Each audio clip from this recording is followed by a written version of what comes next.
Good morning. Welcome to Inquisition Update. My name's Tom Fress, and I'll be your host for the next hour. You're listening to FirstAmendmentRadio.net. Thanks for tuning in. And now I wish to continue our reading and discussion of the book, The Papacy and the Civil Power by R.W. Thompson. Still talking about the supposed temporal power of the Pope, the kingly power of the Pope, and how it was acquired, since it was not divinely instituted by Christ upon the Pope of Rome. How did it come about? Now, to begin with this morning, we'll begin at the start of the paragraph in which we were reading at the very end. For continuity purposes, you'll find it on page 260 at about the middle of the page, and we'll begin. It says, "It is of no consequence to inquire here how long the supernatural power conferred upon the apostles continued to be possessed by their successors in the work of spreading the gospel, whether it ceased with those who came directly in contact with them or with John, the last survivor. For if at the beginning the power was equally possessed by all the apostles and not by Peter alone, to the exclusion of others, it would be absurd and illogical to say that it survived to a single church alone, or to the bishop of a single church. That would bring about unity not founded upon Christ, but upon the supernatural power of one apostle, not a unity of affection, but of compulsion. For none but those who argue falsely will insist that the apostles changed their relationships to each other after the crucifixion, or that they designed that the churches they established upon principles of equality should have that equality either destroyed or disturbed. It is sufficient to know now that even the Pope, with infallibility to aid him, has no supernatural power, that he cannot set aside a single law of nature or perform any other miraculous act. Whatever supposed miracles are now attracting the notice and excitation of the devotion of the faithful are attributed to the Mother of God and not to the Pope." So the Pope is no miraculous character like the apostles were.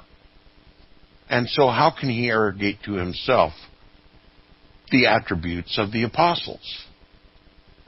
Which he does. And under that assumption, under that proposition, he asserts his divine right to be a king of the world. Now it says, "And therefore upon the hypothesis of Archbishop Kenrick," remember this is a Roman Catholic archbishop that's bringing these facts to bear. It says, "And therefore upon the hypothesis of Archbishop Kenrick, if all the right which the papacy has to interfere with temporals arose out of the spiritual power conferred on Peter, and if the Pope now possesses no supernatural power, Peter's left without a successor in the temporal order." Sounds logical, doesn't it? "And that is the end of the controversy until that power shall be reconferred. That the world will be better off without conceding it to the Pope is abundantly proven by the fact that the freer the modern nations have been from the papal influences, the more rapidly have they progressed, and still more clearly by the additional fact that since the load of papal oppression has been removed from the states of the Church," we're talking about the papal states, "Rome is beginning to assume a dignity and importance which she has not known for centuries." So the author acknowledges the improvements in the papal states once the temporal sword of the Pope was removed, that sword of oppression. Rome was beginning to thrive without the weight the presumed weight of the Pope over them. It says the frank admissions of Archbishop Kenrick in relation to the destitute condition of the Apostle Peter and his entire want of dominion leave those who defend the divine foundation of the temporal power without anything to rest their theory on. They will not pretend that anything done by Christ was improperly done. The church would pronounce them heretics if they were not ready to concede that the Christianity he established and the church he founded by apostolic agency were necessarily possessed of the utmost perfection. If then Christ established a perfect system of Christianity and founded a perfect church and sent forth Peter and the other apostles without scrip or staff, with no dominion over any part of the earth, and without wealth or any of the appendages of royalty, to extend the influence of religion and enlarge the borders of the church, is it not an impeachment of the divine plan to say, as they do, that the temporal power and the large wealth and the appendages of royalty are necessary to the propagation of the gospel?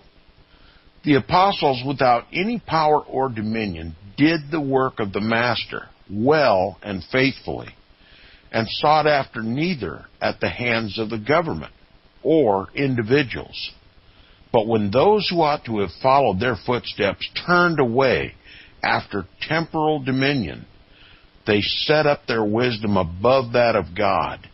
They substituted their pride for the apostolic humility and checked the progress of Christianity by blocking up the avenues to religious truth and to the highways of the world's advancement.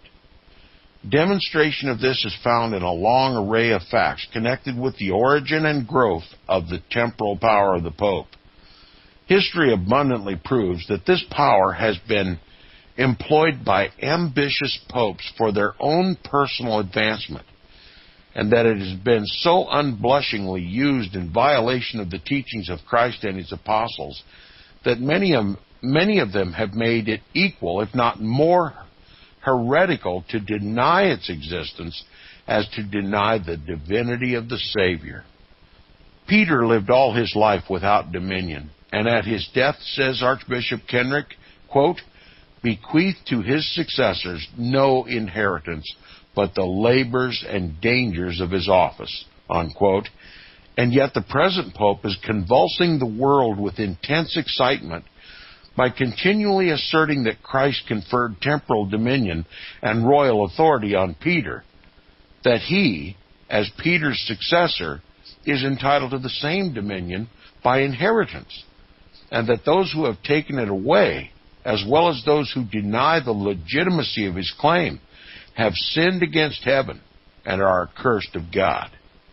Why should he mourn so sadly and his supporters grieve so much at the loss of that which, as Archbishop Kenrick clearly shows, has been added by others since the death of Peter?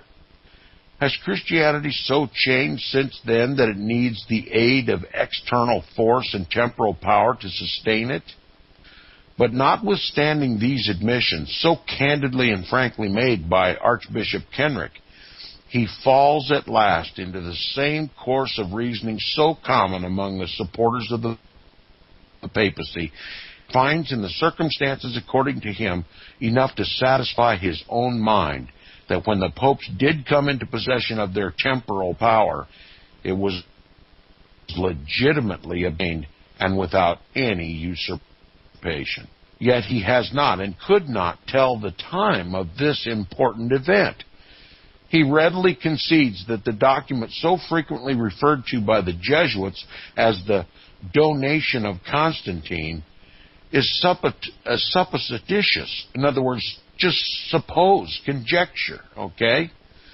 Yet concludes with de Meister that notwithstanding this, Constantine did make a donation of some kind, the nature and extent of which, however, he does not attempt to explain, for the manifest reason that he could not. The most that he can say of it, this donation of Constantine, is based upon the authority of the infidel Voltaire, who said that the Church of St. John, that's St. John Lateran in Rome, was quote, presented with a large revenue of lands in Cambria, and that other emperors subsequent to Constantine increased this patrimony. But Voltaire expressly says that this was not given to the Pope, but was a mere donation of property to the Church, to a particular church in Rome, and it could not, therefore, have been any part of the papal patrimony out of which it was possible for the temporal power to have arisen. It is undoubtedly true that the Pope, as head of the Church in Rome, did have a certain amount of authority necessary to enable him to see that the property of the Church there and of those within that jurisdiction was properly taken care of and managed. In the aggregate, this property was even then more considerable and yielded a large revenue. Archbishop Kenrick says, upon the authority of Fleury, another historian, Roman Catholic historian, that it included, quote, some houses and farms, not only in Italy, but likewise in Sicily, Africa, and Greece, unquote. But this authority could not have been anything more than what was necessary to protect the use and enjoyment of this estate. The mere authority of ownership under the civil law, just as it is now secured to all the churches in the United States. The wealth yielded by it was attended with influence, but not necessarily such as pertains to the temporal power claimed by the popes. It was doubtless such as large possessions have produced in every age, for in this respect it is not probable that society has ever undergone much change. The power acquired by the possession of property is of a very different kind than that involved in the government and the management of public affairs. Archbishop Kenrick thinks that in the case of the popes, it was such that after Constantine removed the capital of the empire from Rome to Constantinople, quote, the Bishop of Rome was left in a position almost independent, the pontifical chair being no longer overshadowed by the imperial throne, unquote. In proof of this, he does not cite any grant or concession to the Pope, but merely a reply of Pope Leo the Great to the Emperor Marcian when he excused himself from attending a general council on the grounds that his absence from Rome would endanger the public peace, stating that temporal necessity does not allow me to leave Rome, unquote. But the learned archbishop strangely overlooked several important facts, which fairly interpreted do not support his conclusions. In the first place, we have seen that Constantine never resided at Rome, and therefore the removal of the capital to Constantinople could not have made the pontifical chair any the less overshadowed than it had been before. In the second place, we've also seen that when Constantine conquered Rome from Maxentius, he made no change in the government. Nor did he make any when he removed the capital, other than to divide the empire into 4 parts, leaving Rome under the government of prefects, who represented the imperial power. This temporal power was not shared by the popes during his life. In the third place, we have also seen upon the authority of Eusebius that he had become dissatisfied with the bishops and clergy on account of disgraceful quarrels, and had been, by imperial edict, confined them to their proper law, that is, to their ecclesiastical functions, a fact which forbids the idea that he conferred temporal power upon the Pope when he knew that thereby he would be violating his own edict. In the fourth place, he became, in the end, so greatly dissatisfied with the Orthodox clergy that he never united by baptism with the Roman Catholic Church, but banished many Catholic bishops. And still further, 100 years had elapsed from the death of Constantine to the beginning of the pontificate of Leo the Great, during which time so many changes had occurred in the empire under the government of more than a dozen emperors, that the condition of affairs created by Constantine could not be properly inferred from anything said by Leo to Marcion. The intervening years were too numerous and the multitude of events too varied. But a true understanding of the pontificate of Leo I will show that although he made extraordinary and almost superhuman efforts to grasp power, which did not properly belong to the papacy, for the purpose of bringing all the other churches into obedience to that of Rome, yet that what he did in that direction was based exclusively upon his claim of spiritual supremacy, and not upon his possession of temporal power, either as conferred by grant from the empire or as included in the spiritual. Any such claim as the latter, then asserted by him, would have brought him in open collision with the emperor, a result which, ambitious as he was extremely and studiously anxious to avoid.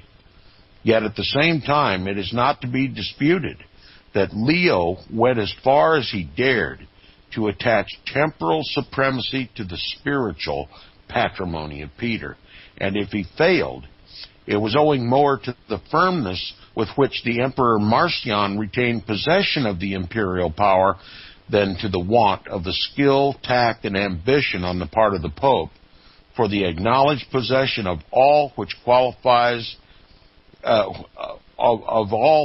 qualities he has been placed upon the calendar of Roman saints and was won the title of Great.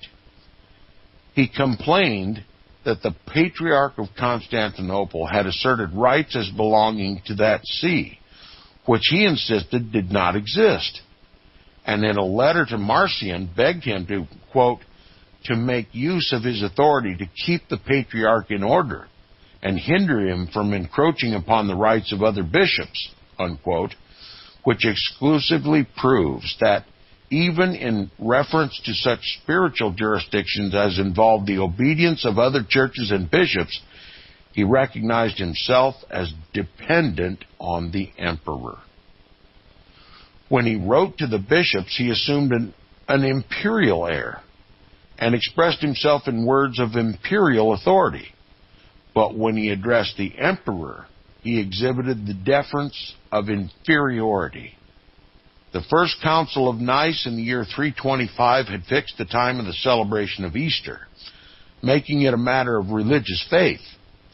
Yet Pope Leo I, more than 100 years after, finding a controversy upon the subject still going on among Christians, wrote to the Emperor Marcion beseeching him to quote-unquote command that steps be taken to bring about uniformity. He also wrote to the Empress, exhorting her to use her authority to bring some monks to submit to the Council of Chalcedon, which was held during his pontificate and was one of the ecumenical councils. So does that sound like a pope that has any temporal power to even beseech the mistress of the throne? Not only is he putting himself at the beck and call of the emperor, but his spouse. And it said he had no power to restore Juvenal, Bishop of Jerusalem, to his see after he had been expelled, and when it was done by the emperor, thanked him for it. When disturbances existed in the Church of Alexandria, and both the contesting parties had addressed him on the subject, not having authority to quiet them, he appealed to the Emperor Leo to do so, and not to suffer heretics to trust themselves into the government of the Church. He also solicited the same emperor to send Orthodox bishops to Alexandria and to restore the Bishop of Egypt, who had been driven out by the heretics. when the emperor, of his own accord, removed a heretical bishop of the See of Alexandria, Pope Leo congratulated him upon the act and requested the appointment of another Orthodox bishop in his place. Can there be any room to doubt, in the light of these facts, gathered from the work of a distinguished Roman Catholic historian, about the relations existing between the emperors Marcian and Leo and Pope Leo I? That this condition was one of dependence is left beyond controversy, and dependence, too, to such an extent as precludes all possibility of his having possessed any temporal power over the affairs of Rome or any other part of the empire, or any authority even in spiritual matters beyond the local jurisdiction of the Church of Rome, and that only in the same sense as to the same extent as was possessed by other bishops in the local jurisdiction of their several churches. So history reveals that at best, and I say this too is an excess, that at best the Bishop of Rome had spiritual authority only and only over the church at Rome. And I even deny him that. That Pope Leo I was a great man and a great pope, nobody ought to question, says the author. He was so immeasurably above other popes immediately before and after him that he is entitled to a prominent place in history. That he was also ambitious is an accepted fact. But we should keep in mind the difference between the ambition to govern the world and the power to do it. The one is a sentiment, the other a fact. He undoubtedly claimed that as the successor of Peter at Rome, he was endowed with divine authority to govern all the churches of the world in spiritual things, because the Roman Catholic Church was the only one founded on Peter, and therefore was the quote-unquote mother and mistress of them all. And anybody who's familiar with their Bible knows who that mother and mistress is and where it is spoken of in God's Word. And it clearly describes it as a whore. And that's what the Roman Catholic Church is, the fulfillment of Bible prophecy, particularly Revelation chapters 17 and 18. Rome, the Roman Church, prophetically identifies herself as a mother and a mistress, claiming that title as her just authority over all the other so-called Christian churches in the world. And I maintain that those churches in this world called Christian who submit to Rome's authority have committed fornication against their Lord and Savior and have slept in a foreign bed. And they ought to repent. And that means getting out of this ecumenical movement and exposing it for what it is.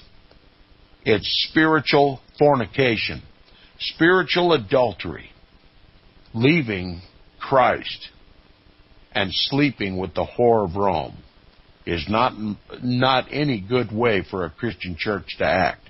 And repentance is due, and the sooner the better. We've come upon the break. We'll return after these messages. You're listening to Inquisition Update on FirstAmendmentRadio.com. Thanks. We'll be right back.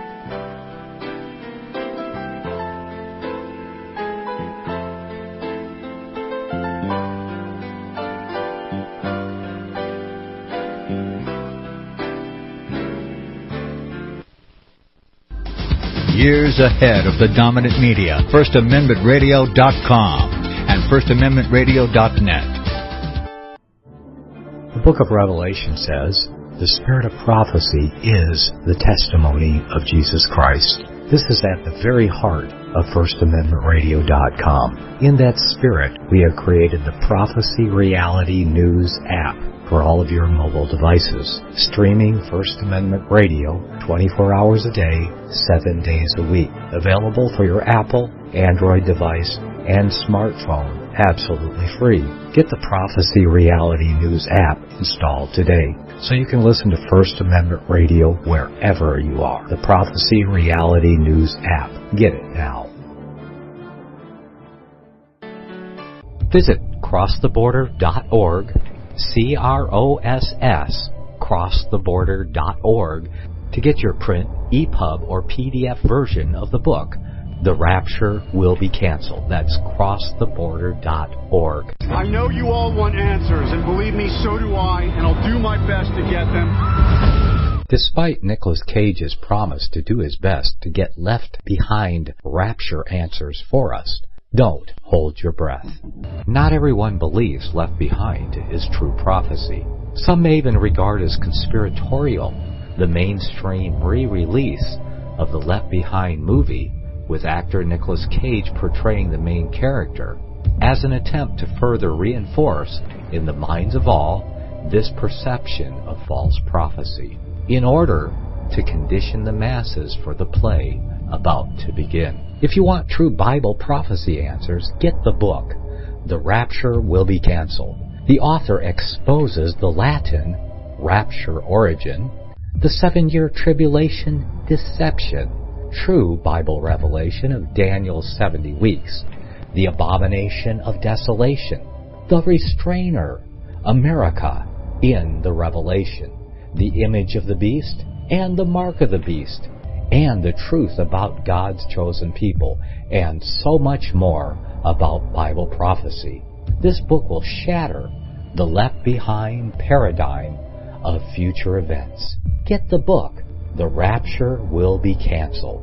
Visit crosstheborder.org, CROSS, crosstheborder.org, to get your print, EPUB, or PDF version of the book, The Rapture Will Be Canceled. That's crosstheborder.org.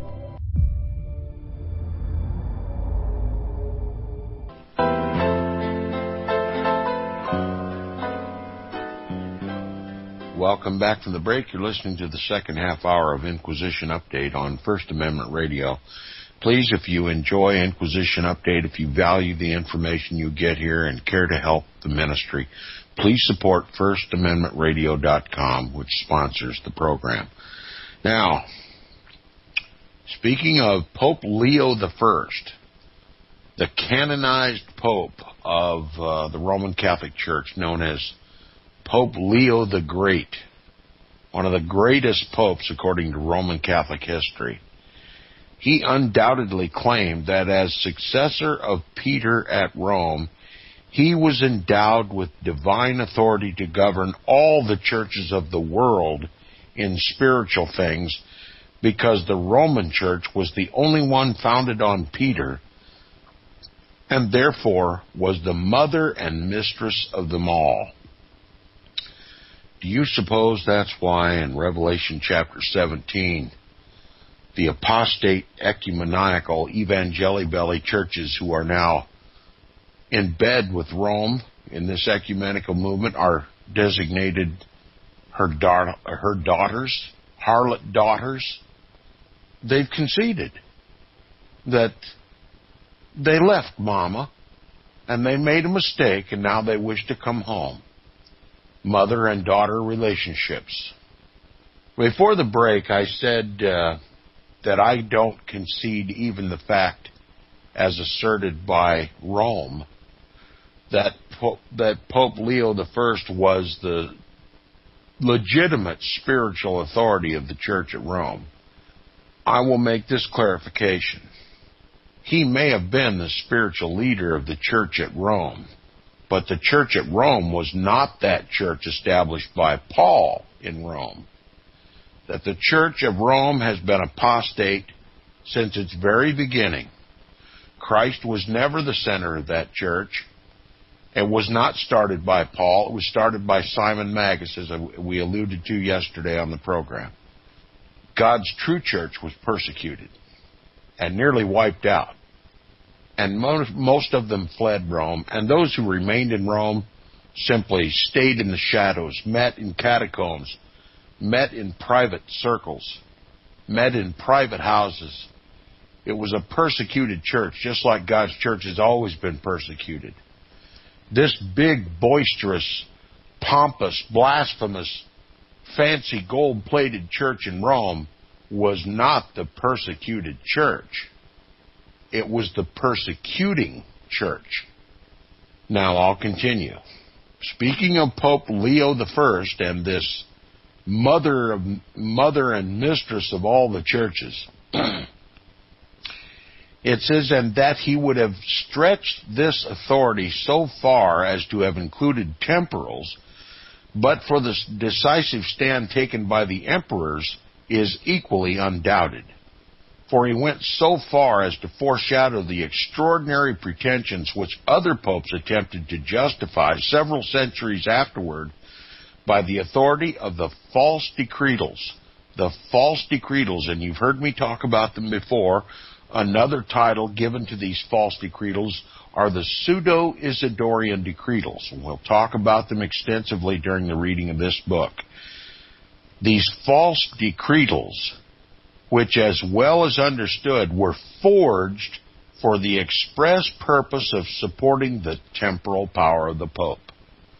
So starting from the beginning, we have this so-called donation of Constantine, which is absolutely baseless, understood even by Roman Catholic historians to be a pretentious farce, a fabrication, a lie, to justify the temporal power of the Pope, to give it basis, and it has none.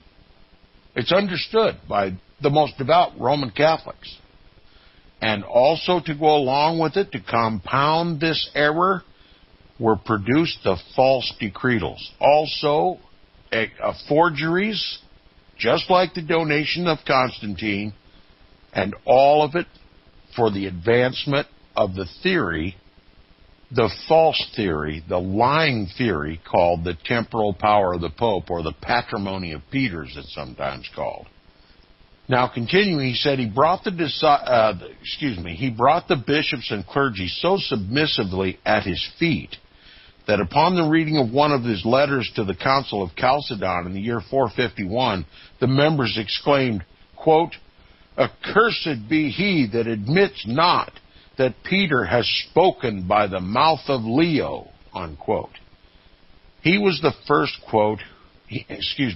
he was the first pope whose eloquent preaching stirred the people of Rome, and in the ecclesiastical world he reached a far higher degree of distinction than any of his predecessors. And if investigating the question of his temporal power, we were to confine ourselves to his claim and acts of spiritual supremacy alone, we might readily fall into the error of supposing that he was really a temporal prince. Whereas the truth is that he was not so in any proper sense, though one can well imagine that as by far the greatest man in Rome, he must have been deferred to by the Roman people in all matters concerning the peace and welfare of the city, and more especially so as he was a native of Rome and immediately and personally identified with its fortunes. Thus, when Attila marched his army upon the city and the whole population was thrown into consternation for fear he would ravage it, as he had done Pavia and Milan, the Senate was assembled to consider what measures of defense should be adopted. It was decided to send, quote, an honorary embassy to Attila, unquote, with the view of obtaining pacific terms, in other words, to pacify him. And by common consent it was agreed that Pope Leo should be at the head of it, not merely because he was Pope, but on account of his eminent ability. He occupied no such relation to the temporal affairs of the city as made him their special guardian or protector, but at the solicitation of the imperial authority and the Senate, accepted the position and went out to meet the terrible prince who had acquired the reputation of being, quote, the scourge of God, unquote, and the, quote, enemy of mankind, unquote. He did not go as a temporal ruler, but at the solicitation of the civil authorities representing the empire in whose hands all the temporal power was lodged. He went as an ambassador, attended by Avienus and Trigetius, two of the greatest men of the empire, and several senators. At the point where the Mincio discharges itself into the Po near Mantua, an audience was granted to the assembly by Attila, which resulted in the withdrawal of his army beyond the Danube and the safety of the city. It is represented by the papal writers upon the authority of Baronius, who borrowed it from, quote, a writer of the 8th century, unquote, that this result was brought about because, quote, Attila saw two venerable personages supposed to be the apostles St. Peter and St. Paul standing on the side of the Pope while he spoke, as if it were produced by the special interposition of Providence. But this story is scarcely worthy of credit because of the fact, if no other, that Attila was utterly insensible to all such influences and appearances. It was undoubtedly owing to the irresistible eloquence of Pope Leo, to whom, on his account and beyond all question, belong all the honor and glory of the achievement. History records no more magnificent triumph, none which exhibit higher personal qualities on the part of the chief actor. The speech of Leo, says Mainborg, quote, was so fine and judicious, so forcible and moving, that Attila was immediately softened, and from having been a ravening wolf as he was before, he became gentle as a lamb and immediately granted him the peace he desired, unquote. There was nothing supernatural about this, no indication of any direct providential interference through the agency of Peter's successor. And the additional story of an old man with a drawn sword having been seen by Attila in a vision and his having been terrified by his threats is still more unworthy of belief. Leo's reputation needs no such fictitious aid, no such monkish inventions, and is rather impaired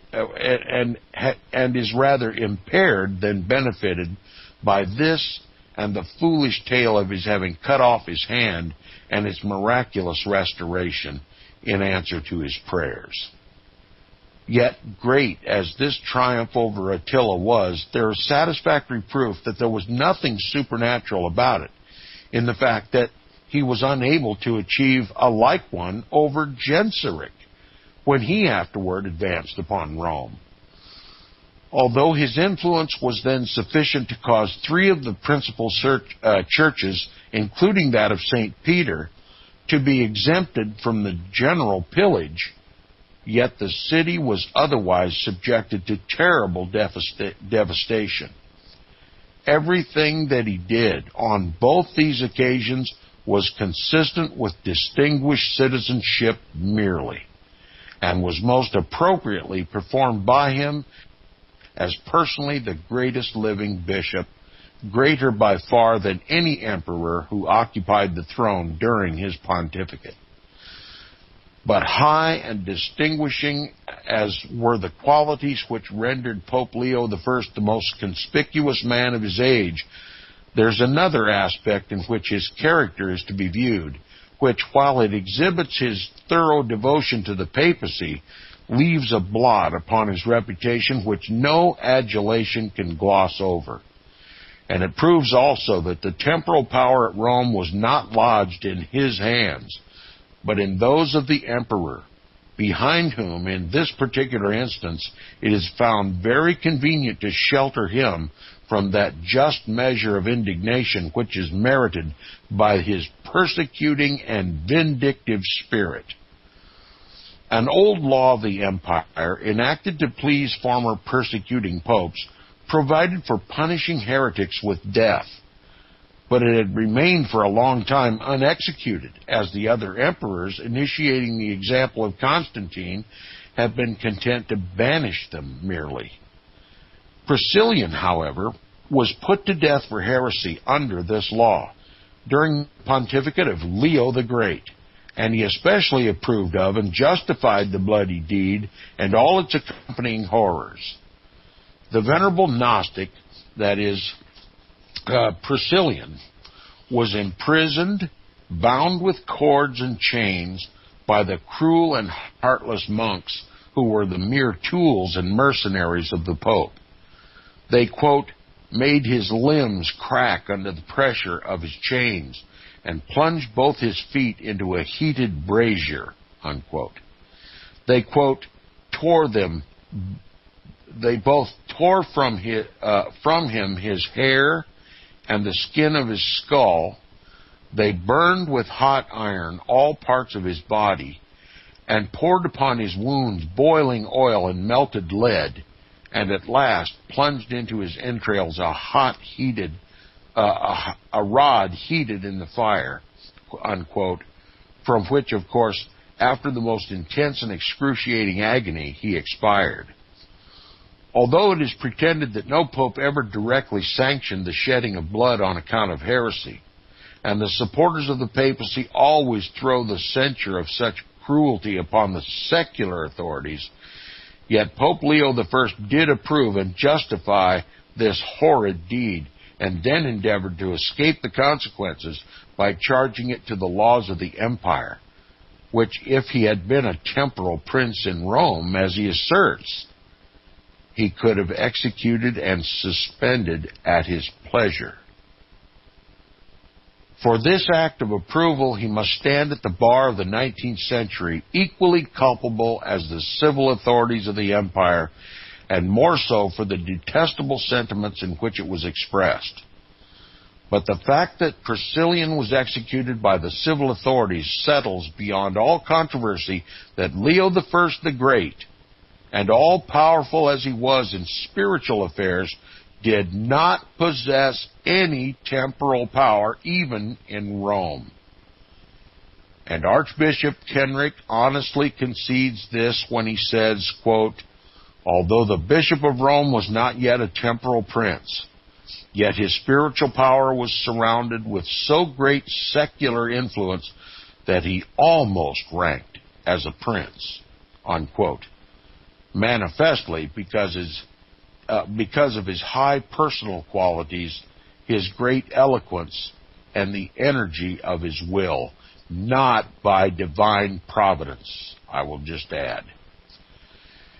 Yet the Archbishop, immediately after making these concessions, would have it to be implied that the Pope did possess some temporal power by the statement of the fact that in the year 484, Pope Felix II, quote, complained to the Emperor Zeno that the laws of nations had been violated by the injurious treatment of his legates, unquote.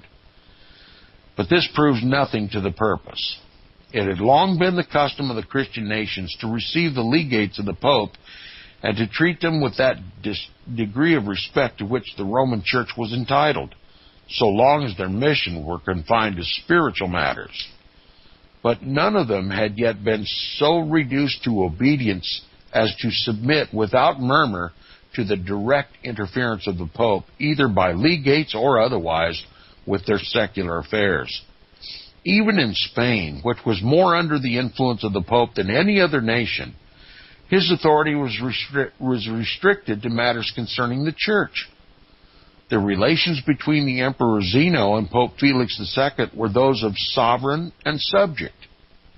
During the pontificate of Simplicius, immediately preceding that of Felix, Zeno became emperor upon the death of Emperor Leo. But a revolt was stirring up against him by Basilicus, who succeeded in driving him from the throne and taking possession of it. He expelled the Orthodox and put heterodox prelates in their places, in which he was resisted by the Patriarch of Constantinople. Pope Simplicius approved the course of the Patriarch at first, but afterward, with the hope of excluding Timotheus from the See of Alexandria on account of the rivalry between them, he advised him to resist Zeno, the legitimate emperor, and support the cause of Basilicus, the heretical usurper. The heretical usurper, thus giving his official support to heresy and his sanction to an act of open revolt against the throne. The patriarch followed his advice to the extent of making war upon the supporters of Timotheus, and the empire was thrown into such commotion that Zeno was enabled with his army to retake possession of the throne by the expulsion of Basilicus. This embarrassed the Pope for a time, but with true papal adroitness, he endeavored to restore himself to the good opinion of Zeno by taking his side. He had no conscientious scruples about changing from one side to the other, provided he always found himself in concert with the strongest party. Zeno was not at all averse to the reconciliation because, in the confused and unsettled condition of affairs, he needed the assistance of the Pope to keep the empire in his hands. And an incident soon transpired showing that the Pope did not intend to forfeit the protection of the emperor by any act invading the imperial jurisdiction.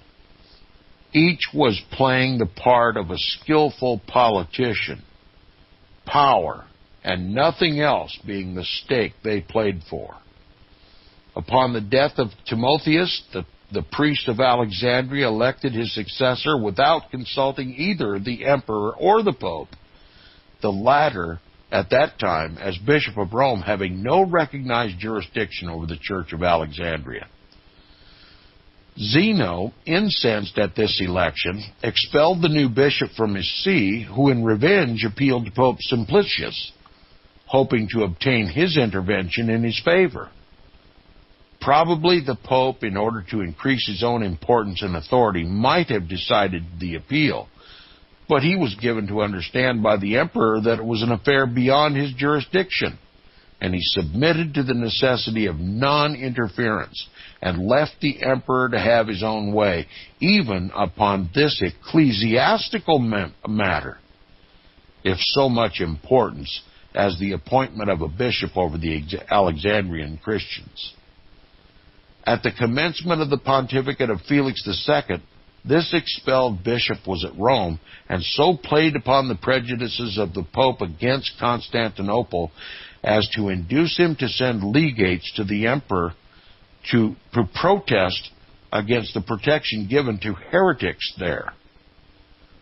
These legates, being engaged in what Zeno considered an insolent mission, were arrested by his orders, thrown into prison, and threatened with death. But they had an equal appreciation with the Pope of the advantages of being on the strong side, and obtained their freedom by recognizing as the legitimate Bishop of Alexandria the heretic against whom Pope Felix had protested. When they returned to Rome, they were deposed and excommunicated. Failing then to bring the Patriarch of Constantinople over to his side, Pope Felix issued the bull of excommunication against him and addressed to the emperor the letter mentioned by Archbishop Kenric, complaining of the treatment of his legates. All this was done by virtue of his spiritual authority alone, but even in that aspect of it, nothing was accomplished by it, for all his pretensions were treated with scorn by the emperor, with whom he had no inclination to come into direct collision. Although he had much to be proud of and exercised plenary powers in all the ecclesiastical affairs at Rome, whenever he came in conflict with the emperor, even in reference to the domestic affairs of that city, he was reduced to the condition of a subject and laid no claim to any temporal power whatever. And thus it is certain that at the close of the pontificate of Felix II in the year 492, the Pope of Rome neither had nor claimed to have any temporal power as a part of the patrimony of Peter, or derived it in any other way. He was a mere bishop, like the Bishop of Alexandria, Corinth, and other places, and his powers were limited to the administration of spiritual affairs. In temporal matters, he was as much a subject to the emperor and the laws of the empire as any of the inferior clergy or the people. The struggle The struggle, however, for the acquisition of temporal power went on all the time, with results varying according to the circumstances. The strong popes gained upon the weak emperors, but when the latter were courageous enough to assert and maintain their authority, the authority of the empire, the papacy was dwarfed into the narrowest proportions. The church, in the meantime, was left to drift along into whatever currents the interest and ambition of the contending factions carried it, and the cause of genuine Christianity was made subordinate to political rivalries, and would have expired if God had not preserved, even in Rome, faithful guardians to shelter and preserve it. Again, this author presumes that there was something godly at one time about the Roman Catholic Church. But we've all been deceived about Rome in one manner or another, and myself included. Thank God that He has opened the doors of my understanding to what the Roman Catholic Church is really all about.